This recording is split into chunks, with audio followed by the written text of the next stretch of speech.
What's up, everybody? Welcome to another episode of Little Coffee Chats with Zach and Kailey. My name is Zach Mann. And my name is Kailey Mann. And we are thrilled to be with you guys today. Thrilled to bits. I feel like I say thrilled all the time.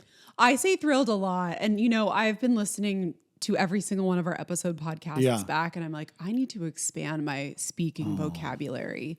My vocabulary when writing is much better, but I think to be in the moment and on the spot, I describe, especially when I'm speaking positively about things, I use the same words over and over again. It's something I'm going to work on this year. Okay. Well, yeah. Don't tell them to me because I'll steal them. I know. Because I feel the same way that I'm just like, I don't even know what to say. I know what to say, but I don't know how to say it. Sure. Like, yeah, I'm really excited to be talking to you and I know everybody, but it's like, how do I say that? I used titillated at one point in like December. Oh, wow. And I meant it. I did. Well, I know you did.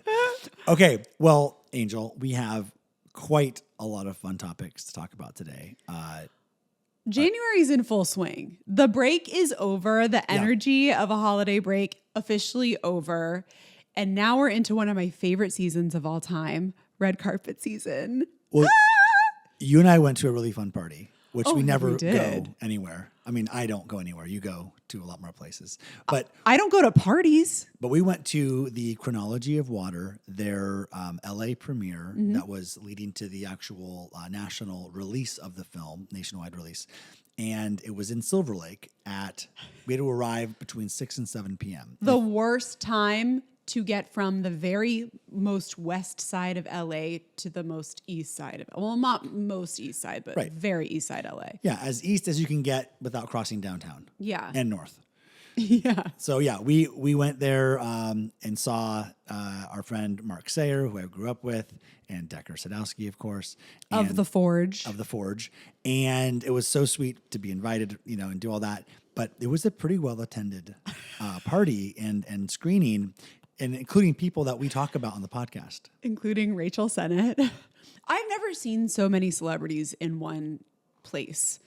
I've never been to a party with like that high of a concentration of celebrity. Well, and the Chronology of Water is directed by Kristen Stewart. So it makes sense. There we go. Who doesn't love Kristen Stewart? I buried the lead. Everyone is a fan of Kristen Stewart or wants to be with Kristen Stewart. Right. She's the coolest person who's ever existed. She's so cool. And people came out. Kaya Gerber was there. Yes. Emma Roberts was there. Yes. Any other names that you can say that I just don't know their names? The wonderful, the actor from Task, Pelfrey, Yes. Tom Pelfrey, is that right? Oh my God. Obsessed with him. Looks great in person. I'm just going to say that. Yeah. Yeah, he's badass. Oh my God. There were actually so many people there that it was kind of hard to pick and choose and like pick them all out of a crowd. It was slammed. Every single powerful lesbian in Los Angeles was there. That is a very cool energy to be around. Oh my God. If you want to feel basic, go to a party like this. Yeah. And we didn't. And we left right when the party started. Yep. I watched the movie and I sat next to maybe the coolest person in the entire room. Yeah, that's right. The director of the original Twilight movie. Catherine Hardwicke. Angel human, so cool, so kind. I had no idea who she was, just based off of, I didn't know what she looked like. And then I was sitting next to her guest, and her guest had on this gorgeous, it was a mix between teal and Tiffany blue raw silk jacket that was gorgeous. I loved the color so much. So she sat down right next to me. I was like, I love your jacket. That's such a stunning color. So we were all talking about her jacket. And then Catherine started talking to other people. And then I was just really locked in on this other woman. And thinking back, thankfully I don't have as bad of a social anxiety anymore, but I'm like, I really just said way too much. Like I was talking about my acting class that I'm in and the issues that I have. So anyway, Yes. with my acting. I love that. And then she was like, oh, so are you related to the film? I was like, well, kind of not really. What about you? And she goes, oh, well, I'm with Catherine, and she directed Kristen in the Twilight movie. So I was like, oh, okay, cool. It was like, how do I show how I actually feel about this, which is this, that's so effing cool. And I just kind of leaned into that. Who cares? Be a fan. Yeah. It's a very amazing and important pop culture moment. So. Yeah. I was so happy for you. I was at dinner with Mark and the team and missed all that because I'd already seen the film. And I was like, Kailey, just go in there, be you. And meet I was everybody. so like scared I had to walk in front of the entire full theater to find a seat in the second row. And I was like, I'm going to be sitting alone. Who knows? Whatever. It ended up going really well. Yeah. Well, okay. So that was really fun. And since then, we've actually watched a lot of content, like a lot of new shows and movies. Do you want to go into our new favorite Netflix movie? Well, no, I don't want to go into that yet. I want to talk about the Golden Globes first. Okay. Because I was setting up red carpet season. Oh, right. Yes. Sorry. And, that was very celeb star-studded. Like everyone's in town because you have things like the Golden Globes coming up. And it's just everyone's in LA right now, which is so cool. And there were so many parties at the Chateau Marmont this week. There was one for Chanel earlier in the week. Yep. There have been so many Golden Globes related parties as well. I start to think, do the celebrities ever get tired of going to the Chateau Marmont? I don't know. I think probably. Well, it depends where you live. Okay. Oh, yeah. Yeah. I think if you're like Julia Roberts, yes. I think if you're an up and coming young LA person, no. Right. I think if you're someone like, Emma Stone, she's probably not going to the Chateau Marmont that much. Right. But yeah, I think certain people, it's like, oh, I'm going to go. It's so exclusive. You've been rejected from Chateau Marmont. Well, I was really drunk on my birthday. Which had to have been a long time ago because you're the most sober person I've ever known. I mean, not really drunk. We collectively. The collective group drunkenness was reeking. We were having so much fun. And the Chateau was like, not here. Yeah. Not here. Fair enough. You ain't having fun here. No. It was a pretty funny moment. And then we ended up somewhere else. But Sky Bar at the Mondrian. Who doesn't end up there? Yeah. All good things die there. They start and die there. What did you think of the Golden Globes last night? Well, we got to love our girl, Nikki Glazer. We got to give her flowers. Nikki Glazer killed it once again. She killed it. Year 2. She puts in the work. She does. That's the difference. And that's the thing about women. They'll put in the work. Yeah. I think what we've learned about awards shows is they should be hosted by women and they should be hosted by women who are comedians. Tina and Amy always knocked it out of the park. Okay. Every guy that's hosted, we've been kind of like, oh, okay. Like, has anyone been really that amazing since what, like Billy Crystal or something? Trying to think, Trevor Noah had a moment where he just kept doing them. I'm trying to think of who he kept doing the Grammys, and I think he's fine, but I don't think he's funny. Right. That was, and I do think you need humor to host a show like this. Yeah, I'm trying to think of hosts. It's like hard because they've done so many years in a row of like, we're not doing hosts anymore because hosts get themselves in trouble. But yeah, I think Nikki Glazer is like the perfect person to host right now. I think so. Everything. I think she's set up really well to do this for the next 10 years, honestly. I agree. And I think they should just keep it that way. Like, why mess with perfection as long as she wants to keep doing it? She's kind of uncancelable because she's too smart. She's so smart. Like, she's not going to get herself into hot water, and she'll have a lot of people defending her. Yeah. But also she puts in the work. They're funny jokes. Like, she doesn't do stuff that is too... in these circumstances. I mean, the Tom Brady She roast, knows the right balance to strike, which is... For the audience. For the audience, yeah. Anyway, so that was great. She reads the room. Yes, I thought that was great. I mean, the awards were funny because it does feel like we already do this, like the Emmys. Like, there's so much TV stuff. You're like, why are we doing this again? Yeah. But I love that people get our friend Winter posted something on Threads that caught my eye because, of course, it was suggested to me. And she said, I hate everything about this ceremony. Sorry, thrill is gone. Oh. And while I did not hate everything about the ceremony, I do think there is a certain je ne sais quoi that is missing from the Golden Globes and that I'm afraid we'll see also with the Grammys and also with the Oscars. Really? And what I think it is it used to feel much more exclusive. It was like your one chance to really peek at celebrities. Okay. And now celebrities are in our face all the time with social media and these major press runs that they do for any of the shows that they're on, more like A-list type of actors are in TV shows as well. I just think there's like this exclusivity that there used to be, or like this access. It was rarefied air to get to even see any of it. And now we're watching celebrities all the time, everywhere. And it's not so much like paparazzi access. It is content. We have actors on actors with Variety, and they do that, which I love. But I just feel like we're seeing actors a lot more than we used to. And I think that kind of takes some of the class out of it or something. What do you think? Yeah, I mean, I think that's just that's been happening for a long time with it the has. cinema in general. Like, why you don't need to go watch a movie necessarily, because you're like, well, I can see them on a TV show at home. Why go to a movie theater and watch that person? Because I see them now a ton. And there's like a Tom Cruise, you don't see a lot of. It's like, okay, I want to see a Mission Impossible film. I get to see Tom Cruise. Yeah. If I want to see Beyonce, I have to go to her concert because I don't see a lot of her. That's the only chance I've got. And Julia is similar, Julia Roberts and George Clooney too. But so there are some in Leo and like that are like big enough superstars that are really kind of quiet. But I think honestly, I just think that like the Golden Globes don't really matter. That's true. They do, but they don't.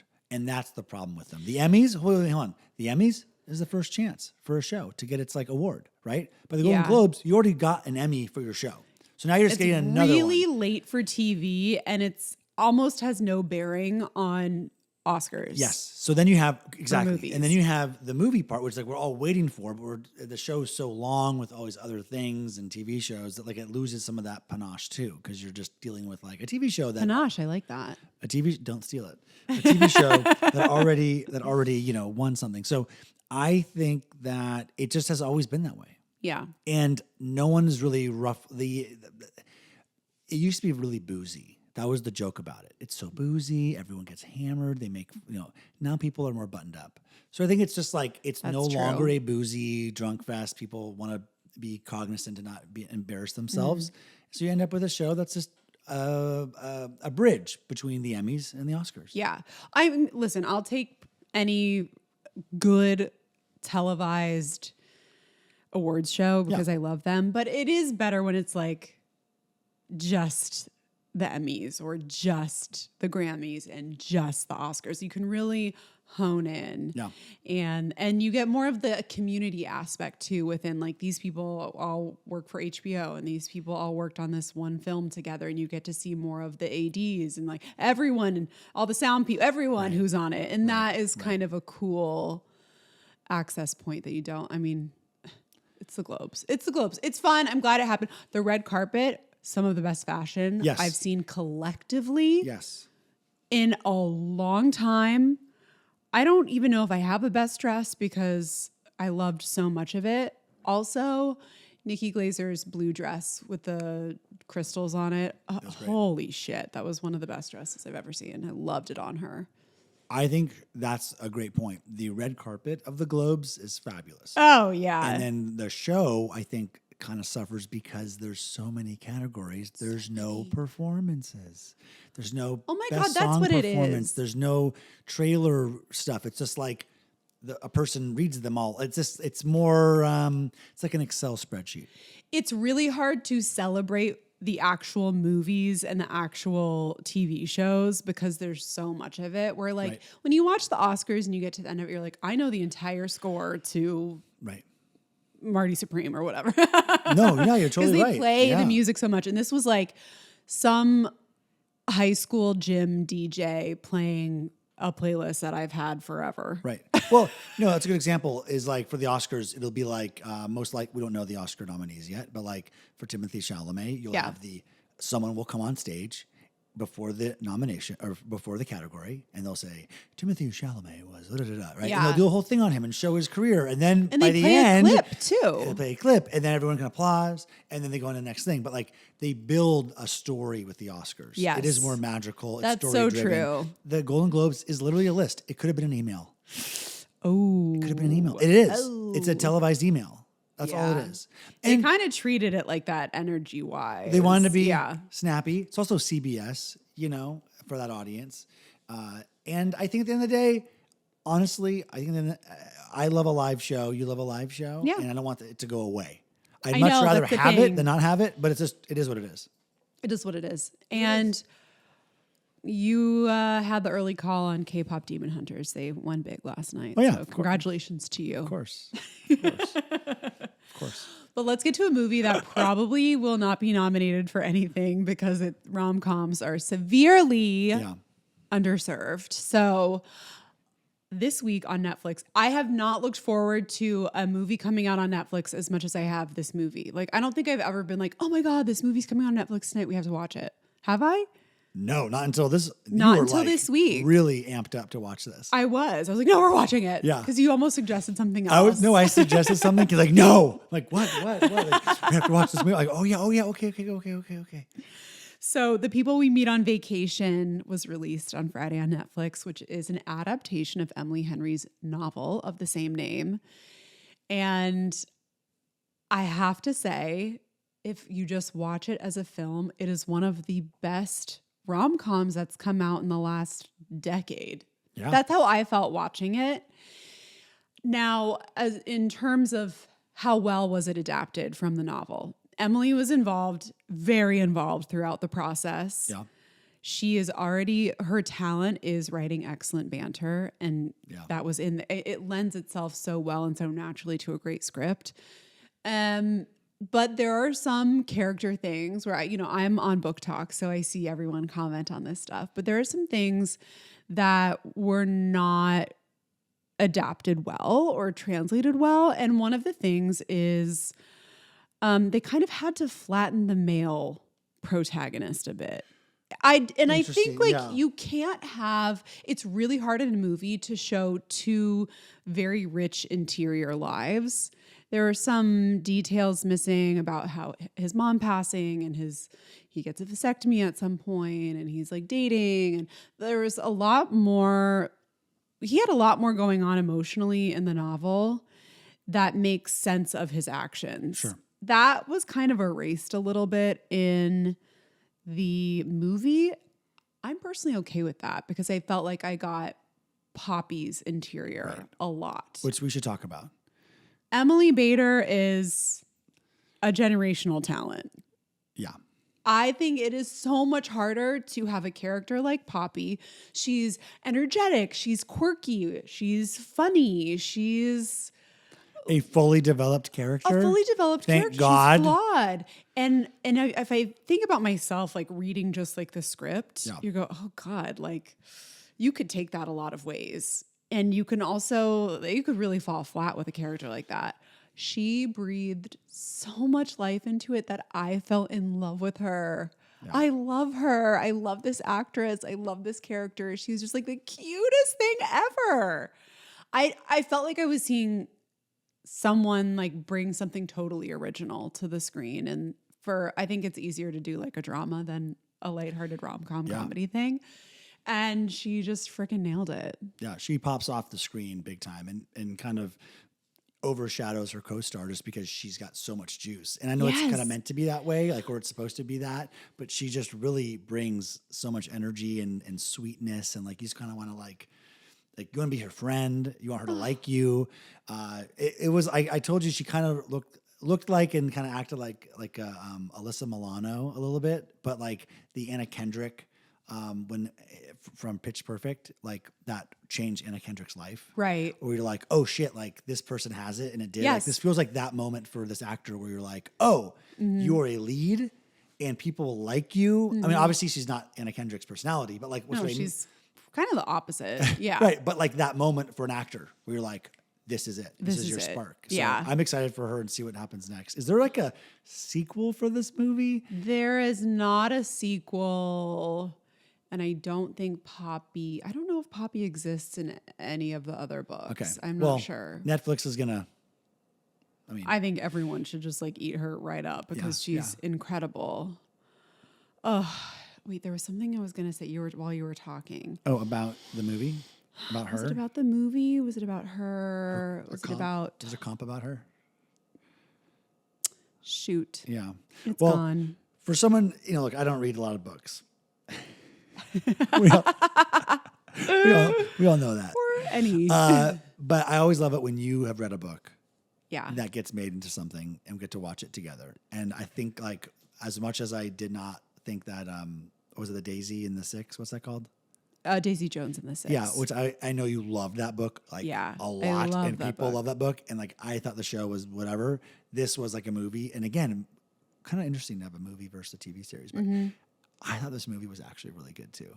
You were laughing out loud was too. laughing. I liked was it. genuinely laughing. Like I was very the burrito, even some of the physical comedy, like the burrito in the car moment, like made me laugh. I was just like, because she's so adorable, she's so freaking and also cute. so ridiculous. I know. Oh, this is what I was gonna say. Something that is my gripe with a lot of these romance novels, and also a movie that's translated from one or adapted from one, is like the female leads or the female main character, the FMMC. They rarely have a female friend that they talk to. This happens a lot. Well, it's definitely in this novel. I'm like, does she have anyone else to talk to? And it happens in the Carly Fortune novels a lot, like One Golden Summer and stuff. And I'm like, where's their sounding board? I'm also not a woman who has had a guy best friend. Right. So I don't know what that's like. Right. I have no clue. You are not Poppy. Oh my God. No, but I would love to be friends with Poppy. Yeah. 1000%. So the point I wanted to make that I forgot is not even related to anything. It's just a point I want to make about some of these books. Well, you also wanted to make a point that you felt like it was like When Harry Met Sally. I especially, and I'm sure that was the inspiration for the meeting scene where like they are both at college and happen to be driving to the same place. It's very inspired. The by very that. beginning of When Harry Met Sally, that's true. And she's just so freaking cute in that car ride, and they're very similar types. It's like, what do they call it? It's like sunshine versus dark clouds or whatever. It's the same thing. You think she was channeling Meg Ryan? She probably was. I mean, if you're going to watch a movie, you definitely watch that movie. Study that movie and Meg Ryan, and I have said I have not seen anyone even come close to a Meg Ryan in When Harry Met Sally, and now I have. Wow. High freaking praise. Yeah, Emily Bader has my allegiance forever now. Yeah, we're gonna be early on it when we talk about it and post about it, but you all got to watch this movie. It's gonna blow up. So for sure. good, and I think every single other Emily Henry novel, aside from her most recent, so I think it's 4 others, are also being adapted. Wow, crazy, huh? One TV show, and I think the rest are movies. What a life. It's a great life. It's gonna be you. It's a hopeful. Yeah, we'll see what happens. I believe. Oh, loved it. Watch it. Yep. What else have we been watching? Well, do you want to go into the next show? Yeah, well, there are 2 other shows. Well, you say. The Pitt. The Pitt, season 2, episode 1 premiered. You had, as we talked about, finished the season 1 right in the nick of time. Yeah, and I had suspected that I would not like having to wait another week for the next episode. And I do not like having to wait another week for the next episode. Well, season 2 opens on... is it 3 months later or 6 months later? Oh, shit. It's July 4th. Yeah, it's July 4th, and the head of the ER department is riding his motorcycle without a helmet on. I do not know his name, Noah Wiley. You're like the head of the ER department? Noah Wiley. What's That's his name? all I know. That's so embarrassing. I'll find it. And he's riding his motorcycle, looking like a badass. His beard looks fresh. He looks handsome as ever. I mean, we're not going to do a recap, but I think it's a good start to the season. I think it's a nice, like, calm start to the season. I'm good with.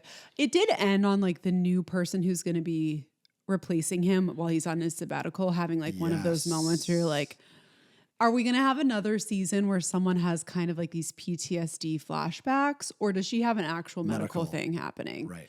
My hope is the latter, because that wouldn't be interesting if it were a similar situation. Right. Although I don't know how you wouldn't. All medical professionals don't have PTSD. So. Right. From a story perspective, you're like, oh, is she also going to deal with something like that? But maybe she does. Maybe, well, I mean, maybe she has panic attacks, and then she can talk to our guy, and they have like a whole thing, and I don't know, which I think would be kind of boring. But we'll see. I mean, my guess is that by the end of the season, he won't be able to go on a sabbatical.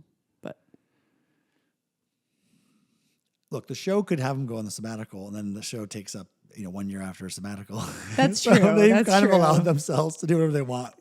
I don't think they're going to kill him yet. So maybe season 3 he dies, but they're going to have to make some serious decisions in season 2. Yeah, like these are seasons. A show like this, I never watched ER. I have no idea. They're obviously taking some inspiration from shows like Grey's and ER, which I never watched. Grey's was solid season 2. I never watched, but I think you got to start. They're going to take bigger chances with cast. Like cast will have to be gone. Like you have to love a cast member and they have to go away. That will happen. Absolutely. It has to happen. Yeah. Season 1, it was a great thing with our guy who got caught with the drugs. And you don't want him to die on their first shift. No. Yeah, but he got busted and it's like. Yeah, that was good. And it's good. And then he comes back and he's serving his punishment, and he has to. It'll need to be someone like the sweet he's not a nurse, doctor guy who had. God, I don't know anyone's name. Who's now like more advanced? Yeah, and he was like guiding everyone through the. I don't think. You think he's? It'll have to be someone like that or Bryan Cranston's daughter. Like it's gonna be. She's having a hard time. Oh gonna have to be someone that we are really rooting for. Mal and Mel. Mel. Her name's Mel. No, Mel is the woman who runs the whole ER downstairs. She's the one that won the Emmy. I don't know anyone's name. And the Mal is Bryan Cranston's daughter, who's like super struggling. Okay, sure, that's their name. I don't know. It's like Lord of the Rings, where everyone's name is Sauron, and Siren. There's no way her name is Mal. Mal, like Mallory. Yeah, I'm pretty sure. Okay, fine. Look it up. Okay, so the Pitt came back. Pitt came back the very next day. And you're right, it's Mel. Okay. What's the other show? The other show is Traitors. Traitors, right. Okay. I don't know if you guys watched Traitors or not, but Kailey and I are now watching season 4 and we are loving it. We have never watched it together and we are really, first of all, the cast, for us at least, some of our favorite housewives, our favorite chefs, Kristen. Mm-hmm. We have Rob, who we love from Love Island. Maura, who we like. She's on the Mount Rushmore, maybe, of reality TV for us. Ron, our favorite comedian. Just kidding. But he actually is so good. No. I mean, I feel really bad for him. Ron is a great cast because honestly don't really know much about him. But he's such a good dude. And he's actually funny. And he made the mistake of presenting actual evidence, what he thought was actual evidence. Yes. And people actually voted for someone who was wrong person, and they voted Portia off. That's fine. It happened episode 2. That's true. You didn't watch by now. Like we were behind and we caught up. That's true. Okay. So Donna Kelsey. And so now everyone's turned against him and I just don't like that. Anyway, yeah. But Donna Kelsey was the secret traitor. She was the secret traitor. I knew it. I can't believe they would do that to her. I can. She doesn't really know what she's doing. She doesn't, but like it's a perfect person to choose. They're like, you don't suspect it at first, but honestly, she has always struck me as someone who would be very intimidating. Like I would be like, I don't know how to get close to Donna. Yeah. I really don't know. So I think she has the grit in her, of course. Right. She raised 2 absolute brutes. So But what I mean though is like this is a game. Like I was on a reality show, right? I would not be good on the Traitors, especially if I was a traitor. I'd be really good as a faithful because I'm like, yes, I am obviously a faithful and I am totally innocent, right? Like I could crush that. I would be really bad at being a traitor and then putting on the faithful guys. Like I'd have to practice that. I honestly would. I would literally be practicing every day with you. Mm-hmm. I don't think Donna did that. And so when Donna showed up, she was not prepared at all. And she ended up just kind of being quiet enough to really to make it suspicious. Yes. Yeah. She wasn't in the mix enough, but I don't know if she would have ever been in the mix enough. No matter what. People that she didn't know from her shows. All those people, she was like, I didn't watch her show. Think about it. I know. But it's okay. Good for her.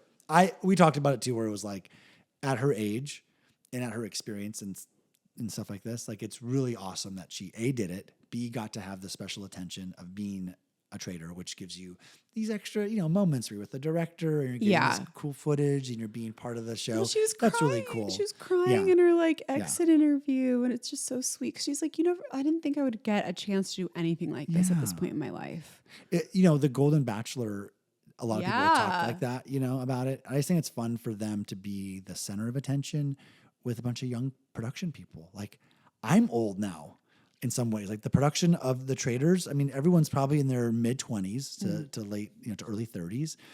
And that must be so fun, just to be around that youth and that vibrancy and all of that.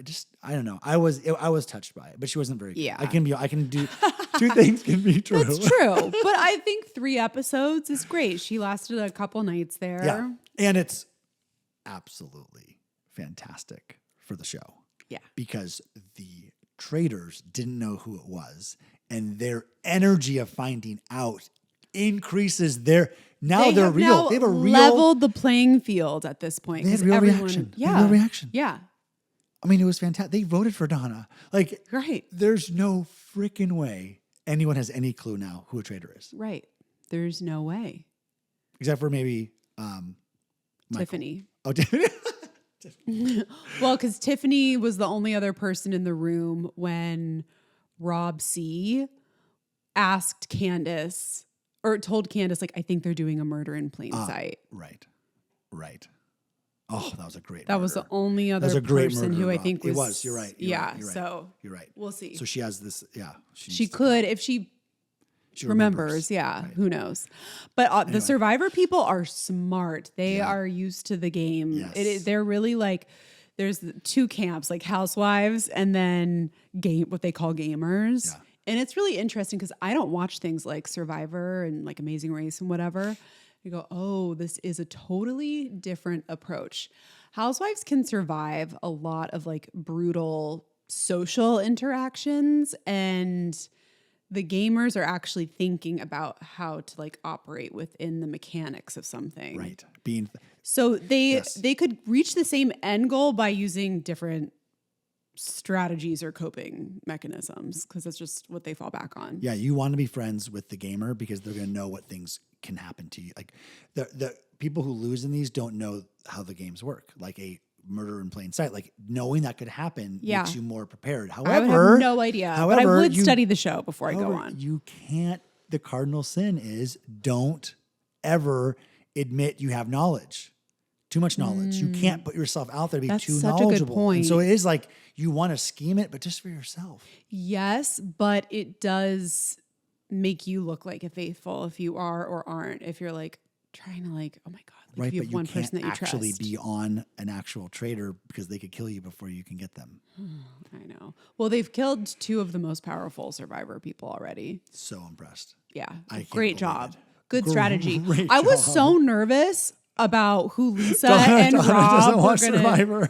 No, I was so nervous about who Lisa and Rob were going to vote off without Candace's input. I was like, oh my God, she needs to tell them. She's got to be freaking out. And luckily, somehow we're all on the same page. Yeah. They must have talked about him before. Yeah, I don't like, as much as it's fun for the person or who's around them, I don't like when people know the game. I don't either. When they're like, oh, this is this, and that person's a this. It's like, I don't want that. It's not fun. It's more fun if it's like, oh, this is this, and they're totally wrong about a person. Yeah. That's the fun part. If you're too good at it, right, then the show doesn't, like, you want other people to get kicked. You want faithfuls to die constantly. Here's the question. Do you think I should audition for Traitors? Yes. Yes. They're opening it up to normal people. Yes, you are normal. You are not normal. The only problem that you would have are some of the things are a bit tough, like with bugs. Like it does do a fear challenge-wise. It does do fear. There are some fear factor challenges. Not that many, but there are some that are very I feel intense. like it's the gentlest of the challenges out of all of the shows. Well, like, no, Big Brother's the easiest, right? They don't do anything. No, you live in a house with people. That's who also are a challenge. snaky That's a challenge. Sharing Survivor, a living space is a challenge enough for me. Survivor you would never do. That's the whole experience. Never. This is the most comfortable. Like once you survive the roaches in your hair, you get to go to a fancy castle and shower and be comfortable. Fine. So yes. I can get through the moment. Yeah. I would volunteer to be in the cage. I wouldn't even I'm okay with lots of different stuff. Yeah, you'd be great. Aside from bugs and heights. That will be a thing though, because they will put you in heights with bugs. But like the first shot, the rowing, that seems really fun to me. Yeah. I like athletic stuff. yeah, no, early on, it is mostly, you got to think about it this way.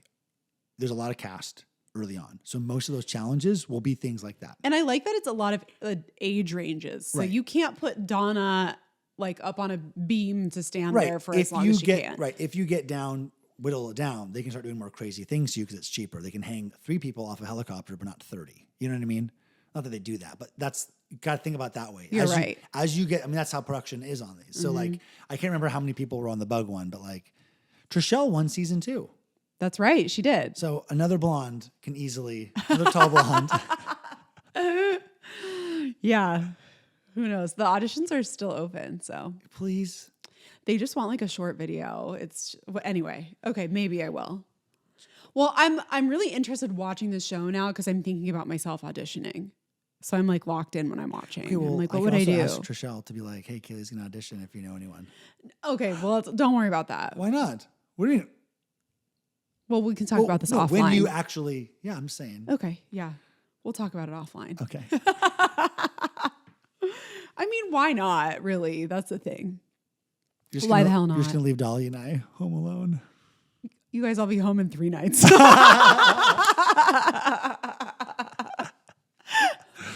Don't worry. Someone will be like, someone will ask me point blank. They'll go. You'll be the worst traitor ever. They'll go, are you a traitor? And I'll go, no. If you get cast, we have to practice. We have to practice. Oh, I had to practice so much. I'm just going to grill you. I'm going to hire Jackie, my old, acting coach. She can help me. This is very exciting. Okay. I think that's like all of our topics. Yeah, honestly, this is great. the only other thing is we're going to New York this weekend, and I'm really excited. Yes, we are. Only thing I'm not excited about is leaving Dolly Girl. Yeah. Because You she's love so Dolly good. Girl. There you are. Hi. Oh my God, she's Hi, so sweetie. sweet. She's exhausted today because her best friend Frances came over last night, which, for her, so Frances came over at what, like 6:37? Yeah. Dolly is behaving today as if she was out in K-Town singing karaoke, drinking soju until 2:30 a.m. She totally is. She's wiped slumped out. over. Okay, sip on this. Okay, Do you it's have time one? for your favorite segment. It is my favorite segment. Sip on this. Sip on this. Okay, I don't actually. What are you sipping on this I haven't week? really thought of sip on this that much. Sipping on the scissor. And I was sipping on a little coffee today. And I was sipping on my Mormon coffee Yeah, today. Kayla's got her Mormon coffee. I think I will sip on the Seattle Seahawks playing at home against the San Francisco 49ers in the division round of the playoffs.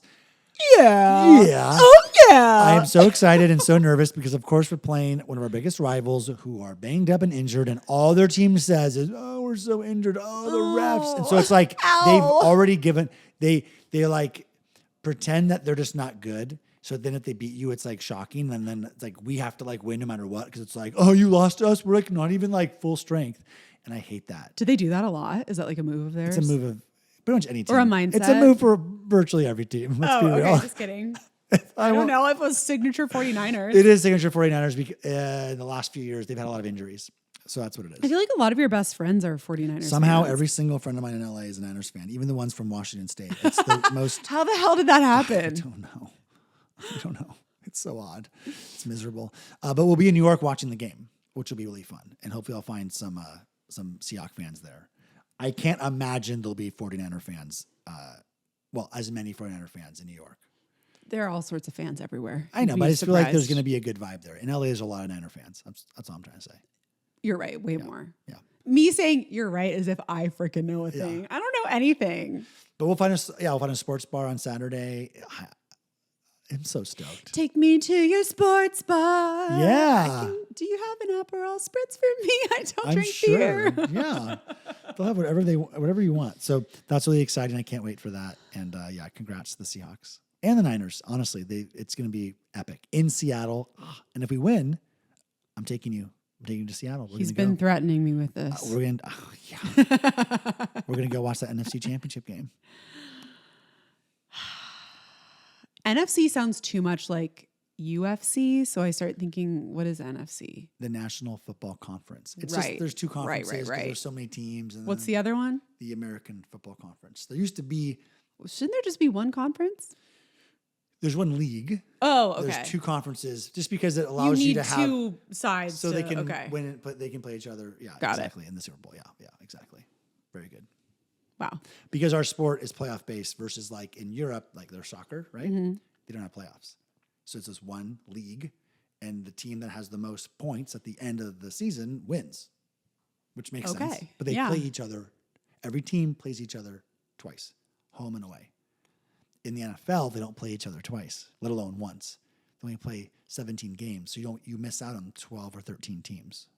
That's why there's a playoff. Okay, Anyway. my brain started going elsewhere. Yeah, don't worry about it. A few Don't worry about it. sentences ago. What I'm is so your sorry. sip on this? My sip on this It's the sports podcast version.